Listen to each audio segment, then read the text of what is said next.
we're bumping along the bottom in the housing market now. I think there's been a lot of government activity. Certainly, we see the home affordable modification program starting to really ramp up. The home affordable refinance program is starting to move forward that Fannie and Freddie are doing. And we're starting to see housing prices stabilize. James Lockhart of W.L. Ross, optimistic on the housing market. But we've been getting some mixed signals in the housing market over the last, well, 2 days. Today we found that sales of new U.S. homes unexpectedly fell in September. However, yesterday, Case-Shiller Index climbed again, showing that home prices in about 20 cities are on the rise. So is now the time to invest in housing, and are certain distressed areas finally worth a look? We've got an expert, Steve Hagenbuckle. He's the managing director of TerraCap Partners. Steve, good to have you with us. Thanks very much for coming in. I know you've been traveling all around the country. Before we get to your trip to all of these geographical areas, tell me about what's going on with the U.S. dollar and why that matters to U.S. real estate.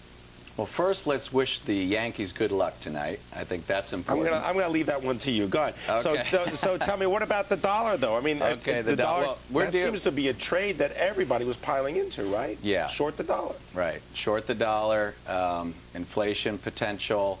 What we're looking at is we're really dealing with historically significant times. Similar event to the Great Depression, and as a result, creates great opportunity. So what it creates is an opportunity to pursue the assets that are now, that have seen the most deflation and are extremely affordable. So there was a lot of assets out there that were inflated because of over-leveraging, over-borrowing, and we created this overspending machine.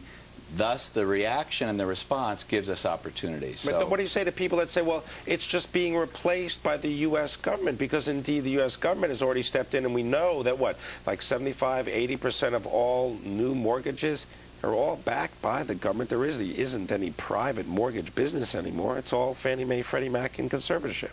Right, right. It's a challenge. I think, you know, the key here is to say, do I want to invest in the dollar, or do I want to invest in real, tangible assets? And I'm going to guess which one you're going to pick. Well, when you can print dollars and it's an unlimited supply versus a limited supply of real estate, I would pursue real estate, especially with the extreme affordability.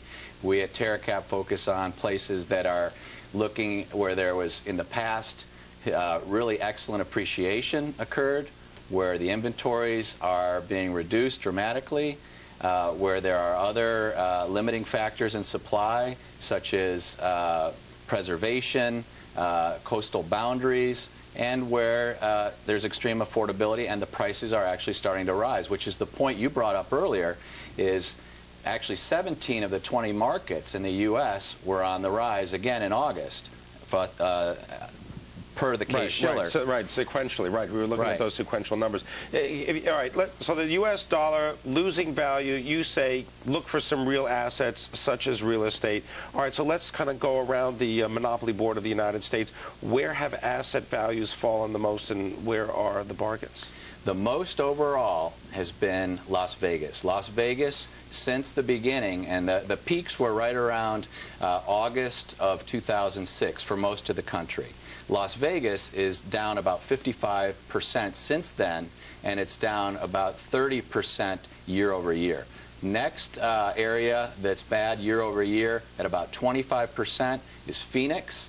And then after that, another area that's been hit pretty bad is Detroit at about 23% year over year. Now, would you be buying in any of these areas? I mean, are you looking, for example, in Las Vegas, in Phoenix, in Detroit? Are you looking to acquire properties? Well, when we look at a market, you know, there's a couple of things that are key as an investor. You want to look at a market. You know, Case-Shiller puts out actually an excellent report where they have an index. And in 2000, they set all the index, basically the baseline of the index was 100 at 2000.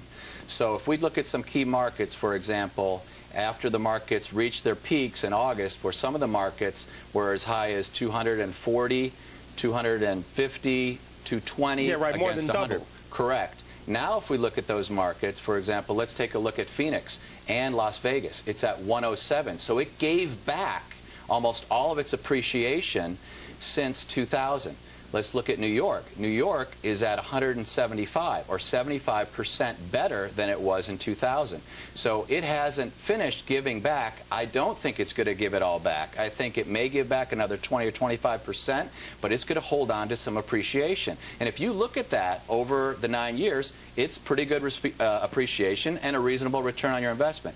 Now, another good market that went into the deflationary period first, became affordable quick, like Phoenix and like California, was Florida.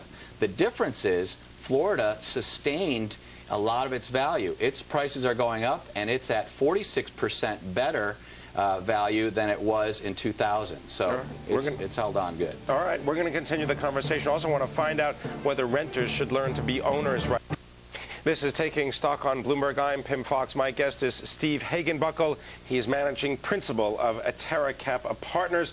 We're talking about residential real estate. All right, so, you know, Steve, if you take a look at, let's say, the equation that everybody should always do when they're looking at real estate is renting versus owning. And there are a lot of variables, local markets and so on, how much money you can get from the bank, your mortgage rate and so on. But right now, what do you think, renting versus owning? I think it's more affordable right now to own versus rent, and I don't think these opportunities are going to last long. We've got the tax incentive that it looks like it's going to be extended. You think we're going to get that another 8,000? We're going to get that 8,000 tax credit extension? Yeah, they're looking at different programs right now and evaluating different programs. One thing that's nice is they used to look at a family income of $150,000 or less. They're looking at extending that up to $300,000 in family income. That's nice, and it reaches out to more people. The other thing that's good is they're looking at allowing it for your primary residence. It doesn't have to be just your first home. So that also opens it up more. One of the things that are being discussed right now is if they go till October 2010 is a step-down program where it goes from $8,000 and it reduces over time, and by the time you're at October 2010, you're down to $2,000. So if this passes, this is all going to be good for the housing industry. You want to be getting in now? Do you want to be buying stocks of the home builders? Yes, you definitely want to be buying stocks. We've talked about that before. All-time low production, 1/3 of normal required production to support our population growth. Home builders are good. Stocks, long-term play.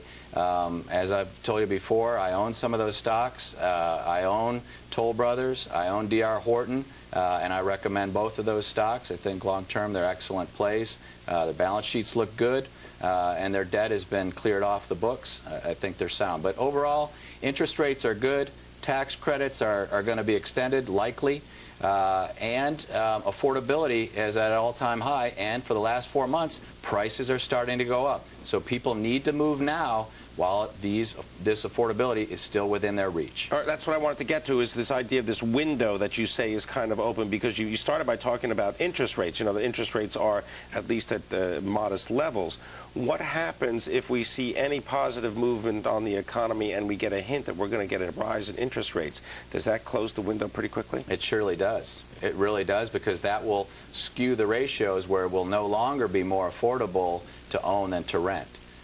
So there is a true window there. When you're printing money and inflation is on the horizon, inevitably the interest rates need to follow. And you think that's going to come regardless? What are we talking about, maybe 6 months, 12 months down the road? I think the government is going to try to hold it off for as long as they can. My estimate would be somewhere between 12 and 24 months. 12 and 24 months. All right. Well, I want to thank you very much, Steve Hagenbuckle, coming in, managing principal of TerraCap Partners, sharing your insights and your experience in the world of real estate. Thank you very much. You're welcome.